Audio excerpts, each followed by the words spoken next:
अस्सलाम अलैकुम नाज़रीन ग्रामी। आज अब्दुल हफीज़ पीरज़ादा का ज़िक्र करने जा रहे हैं और उनकी ज़िंदगी के वो शर्मनाक हक़ाइक़ आपके सामने बयान करेंगे जो सुन के आप शाइक हो जाएंगे। इनका अपने एक दोस्त के घर आना जाना था। उनकी बीवी खूब प्यारी थी, उनसे प्यार हो गया और उन्होंने उससे तलाक दिलवाकर खुद शादी कर ली। बाबरा शरीफ के कोठे पर इनका आना जाना तो ऐसे था जैसे अपने घर में आते जाते हों, और हत्ता के भट्टो साहब की झंडे वाली गाड़ी भी ले जाते। अब्दुल हफीज़ पीरज़ादा ये वज़ीर तालीम और वज़ीर सकाफ़त थे और भट्टो साहब के काफ़ी प्यारे वज़ीर थे। ये तमाम तर तफसीलात आपके सामने बयान करेंगे। आपसे गुजारिश करते हैं रूमी वॉइस को लाइक, सब्सक्राइब और शेयर कर दीजिए। साबिक़ वज़ीर आज़म ज़ुल्फ़िकार अली भट्टो जनूबी कोरिया के दौरे पर गए तो न जाने क्यों वहाँ जिम्नास्टिक के मुजाहरे इनके दिल को भा गए। वापसी पर उन्होंने जिस्मानी तरबियत और जिम्नास्टिक के एक कौमी प्रोग्राम का ऐलान कर दिया, जिसके तहत नेशनल यूथ ऑर्गेनाइजेशन कायम की गई, क्योंकि ये शोबा नौजवान नस्ल से मुतल्लक़ था। लिहाज़े वफाकी वज़ीर तालीम व सकाफ़त जनाब अब्दुल हफीज़ पीरज़ादा को इसका सरबराह मुकर्रर कर दिया गया। जनाब पीरज़ादा भट्टो के बड़े लाडले वज़ीर थे। अयूब दौर से हफीज़ पीरज़ादा का इक़्तिदार के अवानों में बड़ा रोबो दबदबा था। भट्टो ने तो नेशनल यूथ ऑर्गेनाइजेशन जनूबी कोरिया से मुतासर होकर कायम की थी, लेकिन पीरज़ादा साहब ने इसे अपनी रंगरलियों का ज़रिया बना लिया। बतौर वज़ीर तलीम पहले ही इनके रवाबत ख़वातीन असातिज़ा से काम थे। यूथ कौंसिल में तो नया खून भी शामिल हो सकता था। इसी दौरान एक तकरीब में पेशावर की खूबरू मिस समीना ने जनाब पीरज़ादा पर जादू कर दिया। हफीज़ पीरज़ादा ने इश्क की बाजी जीतने की खातिर समीना को यूथ ऑर्गेनाइजेशन का डिप्टी डायरेक्टर मुकर्रर कर दिया और यूं हफीज़ और समीना एक दूसरे के मज़ीद करीब आ गए। मुलाकातों के लिए ऑर्गेनाइजेशन की एक और आला अहदेदार मिसेस मुज्तबा का घर इस्तेमाल किया जाता, जो एक बेहतरीन मेज़बान का फ़र्ज़ खुश असलूबी से अदा करती। बिला आखिर लोगों के घरों में मुलाकातों से तंग आकर इन दो जवानों ने फ़ैसला कर लिया कि वो शादी करेंगे। लेकिन कहीं से उड़ती उड़ती ये खबर हफीज़ पीरज़ादा की पहली बीवी सादिया के कानों में पड़ गई। सादिया बीवी तो पीरज़ादा की थी, लेकिन इनके ताल्लुकात ज़ुल्फ़िकार अली भट्टो से बहुत गहरे थे। लिहाजा जब उन्होंने ववेला किया तो समीना निकाह के कागज़ों में पीरज़ादा की ना हो सकी और सादिया का ववेला काम आ गया। ये सादिया वही थी जिन्होंने खुद किसी दौर में प्यार के दीप जलाकर हफीज़ पीरज़ादा का दिल मोम किया था और पीरज़ादा ने एक दोस्त की पीठ में छुरा घोंपते हुए इसकी इज़्ज़त पामाल की थी। किस्सा कुछ यूँ था।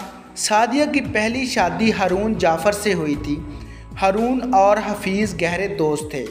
दोनों का एक दूसरे के घरों में ख़ानदान के फ़र्द की तरह आना जाना था। अक्सर हफीज़ हारून के घर मेहमान बने रहते। इसकी वजह हारून की परियों जैसी बीवी सादिया थी, जिसके हुस्न जमाल के चर्चे पूरे एलियट क्लास में फैले हुए थे। हफीज़ अपनी दिल फेंक तबीयत के बाद सादिया पर लट्टू हो गए। बिला आखिर उनकी मेहनत रंग लाई और सादिया शोहर को छोड़कर हफीज़ के साथ गायब होगी। आशिकों का ये जोड़ा 2 हफ्ते तक मन की प्यास बुझाता रहा, लेकिन इसी दौरान उन दोनों के प्यार की शिद्दत ने एक तीसरी ज़िंदगी की बुनियाद रख दी। हफीज़ सादिया को लेकर हारून के पास आ गए। हारून अपनी बीवी की बेवफाई और दोस्त की बेहयाई पर आरज़दा थे। उन्होंने सादिया को रखने से इनकार कर दिया।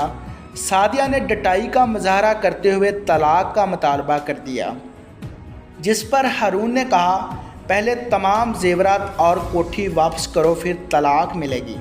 सादिया ने सोचा कि मकान और जेवरात के बदले हफीज़ जैसा शौहर मिल जाए, लिहाजा उसने शर्त कबूल कर ली और तलाक होगी। यूँ सादिया हफीज़ के अक़द में आई। सादिया अपनी निजी ज़िंदगी में बहुत खुली डुली खतून की शोहरत रखती हैं। हफीज़ पीरज़ादा के आला ओहदे और हुक्मरानों के कुर्ब के उन्होंने बहुत से फ़ायदे उठाए। ایک مرتبہ وہ دورے پر گئیں تو انہیں ایک لگژری پسند آ گئی۔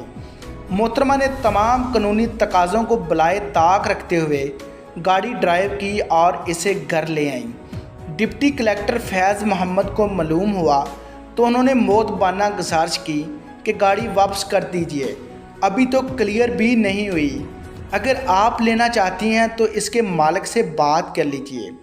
فیض محمد کے یہ الفاظ سعدیہ صاحبہ کی طبع نازک پر گراں گزرے۔ انہوں نے نہایت غصیلے لہجے میں کہا کہ تمہاری یہ جرت کہ تم مجھ سے اس لہجے میں بات کرو، بس پھر کیا تھا؟ فیض محمد کی بدقسمتی کا آغاز ہو گیا۔ پے در پہ انکوائریوں کے بعد انہیں نوکری سے ہاتھ دھونا پڑے۔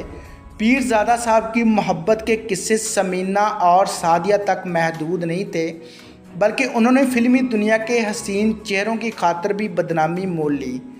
جناب کی حالت یہ تھی کہ جب بٹوں نے انہیں اپنی کابینہ میں شامل کیا تو حضرت جھنڈے والی کار پر ہی کراچی کے بازار حسن کی یاترا پر نکل کھڑے ہوئے اور بابرا شریف کی چوکھٹ پر حاضری دی۔ اس حرکت پر بٹو صاحب بہت ناراض ہوئے، لیکن حفیظ پیرزادہ دل کے ہاتھوں مجبور تھے، کیا کرتے۔ بہرحال بٹو کی ڈانٹ کے بعد انہوں نے کچھ احتیاط برتنا شروع کر دی اور محفوظ مقامات پر ملاقاتوں کا سلسلہ شروع کیا۔ اس کے لیے انہیں پیپل پارٹی کے ایک رہنما جناب سلیمان بروہی کا تعاون لینا پڑا۔ سلمان چاکیواڑہ اور ڈرگ روڈ تھانے میں معروف ہسٹری شیٹر تھے۔ حفیظ کو جب بھی ضرورت محسوس ہوتی تو وہ شفیع جمود کے بنگلہ پر پہنچ جاتے، جہاں سلیمان بابرا شریف اور ان کی بہن فاخرہ کو پہنچانے کا بندوبست کرتے۔ پھر یہ دونوں بہنیں قوم کے لیے دن رات محنت کرنے والے وزیر تعلیم کی تھکاوٹ اتارتیں۔ ان بہنوں کے علاوہ ایک اور نازنین بھی پیر صاحب کے اکثر حفیظ کہہ کر بلاتی تھی۔ جناب حفیظ نے عشق میں کیسی مجبوری کے مصداق تمام تر قصے کہانیوں کی پرواہ نہ کرتے ہوئے انہیں یوتھ آرگنائزیشن کا ڈپٹی ڈائریکٹر مقرر کر دیا۔ ناظرین گرامی، آپ کو اپنے وزیروں کے بارے میں تو خوب پتہ چلتا جا رہا ہوگا کہ کس طرح کی شخصیت ہیں اور کس طرح نظر آتے ہیں۔ اسی طرح کے واقعات تفصیلات سننے کے لیے رومی وائس کے ساتھ جڑے رہیے۔